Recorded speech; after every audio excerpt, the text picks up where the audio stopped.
और दुश्मनी इस तरह की लई है कि वो गाना जिहड़ा 26 27 या 28 मिलियन व्यू लै गया सी, कापीराइट के इशू के उत्ते डिलीट कर दिता गया है। उन्हें हसद करके ਉਹਦਾ वक्ती तौर पर तो नुकसान कर दिता है। ਉਹਨੂੰ ਜਿਹੜੇ पैसे ਉਹਦੀ मद च यूट्यूब को मिलने हैं वो मुमकिन है ना मिलन कि मैं ना तो किसी का रिजक डक सकना वा, ना मेरे को इख्तियार है, लेकिन कोशिश करता है हसद की नीयत नाल। शुरू करने अल्लाह ताला दे सोहने नां तो जेड़ा बड़ा ही मेहरबान ते नहायत रहम वाला है, जेड़ा इंसाना दा राज़िक व मालिक है, और वो रब जेड़ा इंसाना नू इज्जतां बख्शदा है और जिल्लतां भी देंदा है अगर वो जिल्लत वाले काम करते हैं। दोस्तों, हसद की है और ये नुकसान की ने और यदी वजह तो नुकसान किन्ना हुंदा है, ये बारे च अज गुफ्तगू करांगे। इस वीडियो नूं आखिर तक देखिया जे और चैनल नूं अगर सबसक्राइब नहीं किया तो सबसक्राइब कर लवो और घंटी के बटन नूं भी दबा दिओ ताकि साडी हर नवीं आने वाली वीडियो का नोटिफिकेशन तुहाडे तक पहुँच सके। दोस्तों, हसद के बारे च अल्लाह ताला ने इरशाद फरमाया है कि जेड़ा बंदा हसद करदा है वो मैनू पसंद नहीं, क्योंकि हसद करन दे नाल इंसानां दे आपस विच तल्लकात भी खराब हुंदे ने और हसद की वजह तो इंसानां दे नुकसान भी हुंदे ने। नुकसान क्यों हुंदे ने और हसद लोकी क्यों करते हैं, ये अज तक समझ नहीं आई, क्योंकि हर इंसान नूं पता है रिज़क दा मालक भी रब है और इज्जत दा मालक भी रब है। और अगर इंसान किसी नूं जिल्लत मिलती है तो ओहदियां अपनियां कमियां कुताहियां दी वजह तो मिलती है। लोकी हसद क्यों करते हैं, इस गल की अज तक सही तरीके नाल समझ नहीं आई। पिछले दिनों दे विच एक फनकार है जिहदे कोल ना सोरे ना आवाज़ है ना ही उन्होंने गाने का तरीका है। उन्हें एक गाना बोलिया, लोगों ने उन्होंने बड़ा सुनिया, किस वजह तो सुनिया ये सुनने वाले ही दस सकते हैं। मैं भी सुनिया तो मैं सिर्फ अपने चेहरे ते अपने लबां ते मुस्कुराहट लियान वास्ते वक्ती तौर पर अगर कोई परेशानी है तो उन्हें दूर करने वास्ते वो गाना सुनिया और इंजॉय किया। इस तरह लोग होरां भी सुनिया होना तो अल्लाह ताला ने उन्होंने इज्जत बख्शी, उस फनकार नूं इज्जत बख्शी ते ओ थोड़े ही अरसे दे विच उन्होंने यूट्यूब के उत्ते जिहड़ा उहदा गाना चल रहा सी उन्होंने 27 28 मिलियन व्यू पै गए। ये उहदे ते अल्लाह की तरफों मेहरबानी हुई।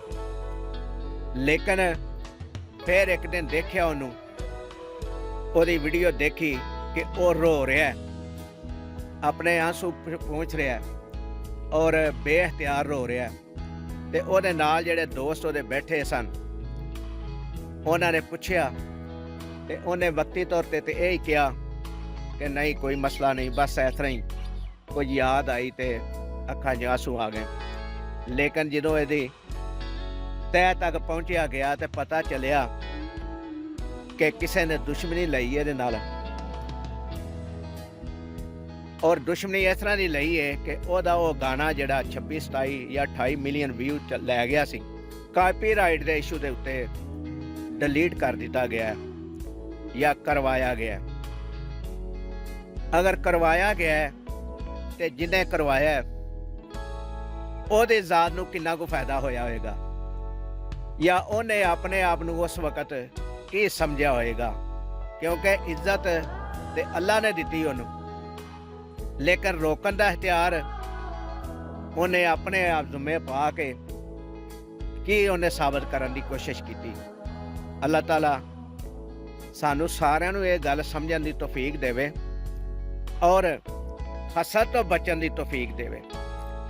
ਜਿੰਨੇ ਵੀ ਇਹ ਕੰਮ ਕੀਤਾ ਹੈ, ਉਹਦਾ ਗਾਣਾ ਡਿਲੀਟ ਕਰਾਉਣ ਵਿੱਚ ਕਿਰਦਾਰ ਅਦਾ ਕੀਤਾ ਹੈ, ਅੱਲਾਹ ਤਾਲਾ ਉਹਨੂੰ ਵੀ ਹਦਾਇਤ ਦੇਵੇ ਔਰ ਜਿਹੜਾ ਉਹਨੇ ਹਸਦ ਕੀਤਾ ਹੈ ਉਸ ਹਸਦ ਤੋਂ ਬਚਣ ਦੀ ਵੀ ਤੌਫੀਕ ਦੇਵੇ ਔਰ ਰੱਬ ਕੋਲੋਂ ਤੋਬਾ ਇਸਤਗਫਾਰ ਕਰਨ ਦੀ ਵੀ ਤੌਫੀਕ ਦੇਵੇ।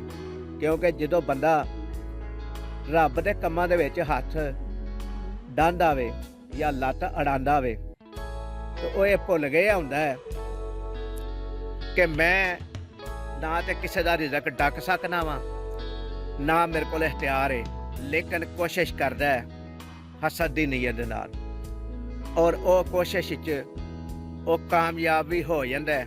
ਜਦੋਂ ਕਾਮਯਾਬ ਹੁੰਦਾ ਹੈ ਤੇ ਉਹ ਫਿਰ ਦਿਲ ਦੇ ਵਿੱਚ ਕਿਹੜੀ ਗੱਲ ਕਰ ਰਿਹਾ ਹੁੰਦਾ ਹੈ, ਅੰਦਰੋਂ ਕਿਸ ਤਰ੍ਹਾਂ ਖੁਸ਼ ਹੋ ਰਿਹਾ ਹੁੰਦਾ ਹੈ, ਲੇਕਿਨ ਉਹ ਭੁੱਲ ਗਿਆ ਹੁੰਦਾ ਹੈ ਕਿ ਇੱਜ਼ਤ ਵੀ ਰੱਬ ਦਿੰਦਾ ਹੈ ਤੇ ਜ਼ਿਲਤ ਵੀ ਰੱਬ ਹੀ ਦਿੰਦਾ ਹੈ। ਦੋਸਤੋ, ਉਹਨੇ ਹਸਦ ਕਰਕੇ ਉਹਦਾ ਵਕਤੀ ਤੌਰ ਤੇ ਨੁਕਸਾਨ ਕਰ ਦਿੱਤਾ ਹੈ।